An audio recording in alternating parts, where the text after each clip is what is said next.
Trent Williams, this ankle injury won't go away. They said it was a simple lower ankle injury. Now they say it's actually a little bit worse than that. They're not going to call it a high ankle sprain, but whatever it is, he missed 2 games, and then there was a bye week, and now it's not certain that he'll play this weekend.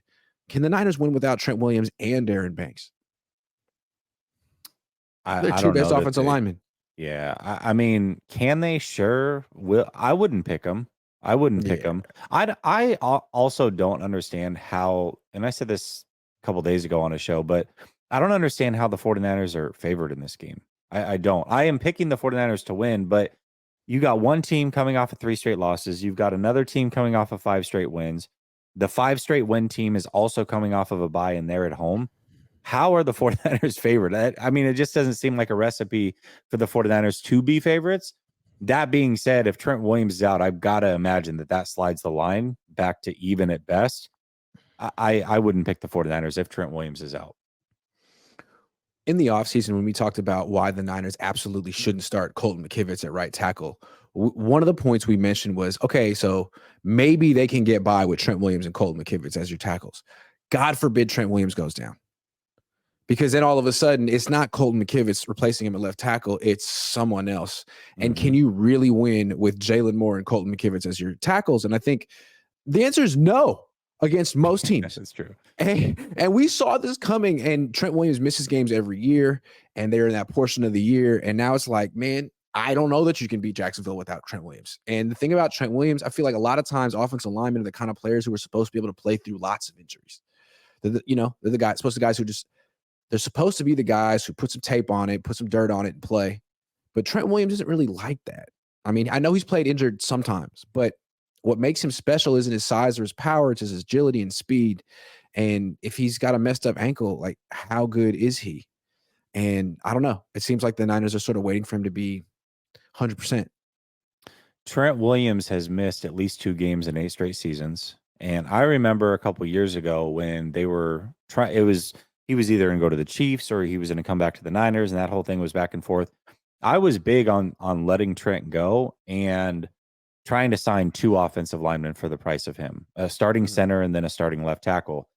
Now, Trent Williams is the best left tackle in the game. So I know that it sounded crazy at the time, and it probably still sounds crazy to a lot of people. But my reasoning was, as he gets to this part of his contract, he's already a guy who misses games. It's happening again, and he's making so much money. It's hard to have a complete offensive line around him. And that's kind of what we're seeing. So, whether you agree or you don't, that was the premise the whole time. And it's kind of unfolding in front of our eyes. And I want to say this too. Shout out to Coach. He and I talk on a regular basis.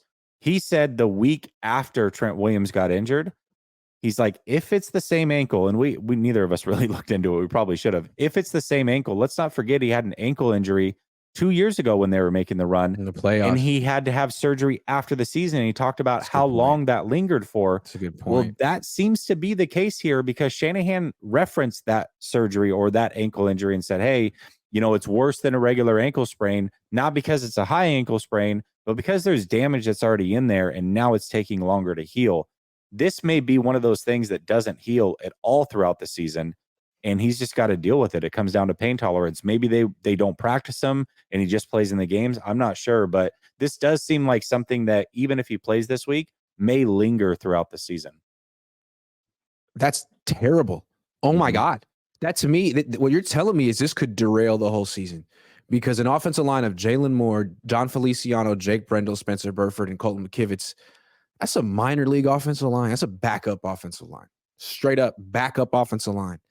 And I don't know, man. It's starting to sound like this could be the excuse if the Niners miss the playoffs. Well, we lost Trent Williams. It's like, okay, well, maybe you should have drafted an offensive lineman instead of a tight end or a kicker or a strong safety. Like we all said, there were guys available.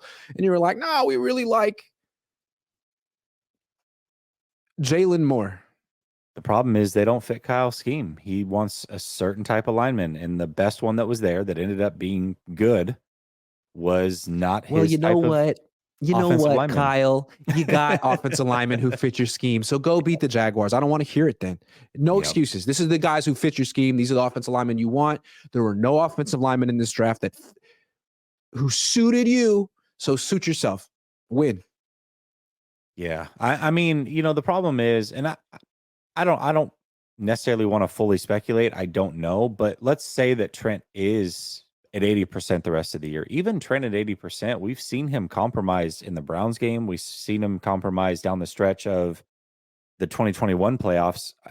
That wasn't a good version of Trent Williams either, because it takes away all of his strengths. And now all of a sudden he's an average offensive lineman or an average left tackle. And next to 4 other average at best offensive linemen, it's a recipe for disaster.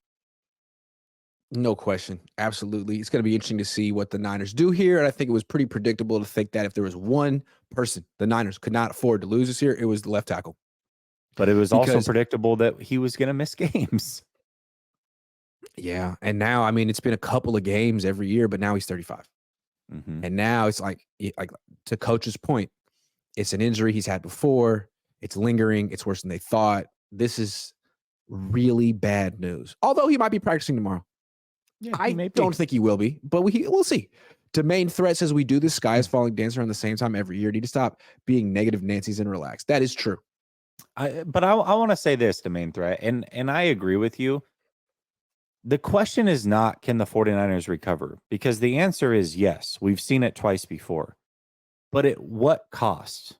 The main threat, wouldn't you agree that down the stretch the last couple of years, the 49ers had to put so much effort just to get into the playoffs and get a good seeding that they ended up fizzing out towards the tail end of the season? We just talked about Trent Williams being injured down the stretch of that 2021 season. Remember, he missed the Rams game in week 18. He came in and played against the Cowboys, looked good, got re-injured versus the Packers. Deebo Samuel ran out of was running on fumes because they had to overuse him. And that's why they lost 2 years ago. Last year, they went on like a 9-week stretch where every game was a playoff game. And now you're looking at it right now and you're saying there's 9 weeks left in the regular season. They're likely not going to end up with the number 1 seed because of these losses. So that means they're not going to get a bye, which means they have to do a 10th week, an 11th week, 12 weeks in a row. They have to play playoff style football with no rests just to get to the Super Bowl. That is a recipe to not get to the Super Bowl when you're a team that is a little bit older when it comes to your main players. So I would argue that the sky is falling if we're talking about a Super Bowl victory. If we're talking about playoffs, no, it's not falling. They're probably going to make it. They're probably going to look good down the stretch. And then they'll probably get to the NFC Championship and fizzle out the way that they do. This is just what happens. Kyle Shanahan literally said going into the bye week that the team looked fatigued and slow. Like, yeah, it's week 9. What do you think's going to happen after 12 straight weeks of playoff style football? Like, I'm starting to look at a team that's gotten old really fast, that's played a lot of football the last 2-3 years and does look fatigued and slow. That was such a damning thing that's almost the head coach being like, hey man, don't expect me to turn this around. This team is old and slow and flawed, and we see it. And I'm just a coach, and these are fixes we got to make in like an off season as a front office. That's what it sounded like to me. That does not inspire hope. Fatigued and slow, dog. It is freaking November. What? Huh? What you mean? Things aren't getting easier down the stretch. They're not getting any easier. The teams that they play are arguably tougher than the first half. Maybe the travel's not quite as daunting, but now you've got to go on a 12-week run.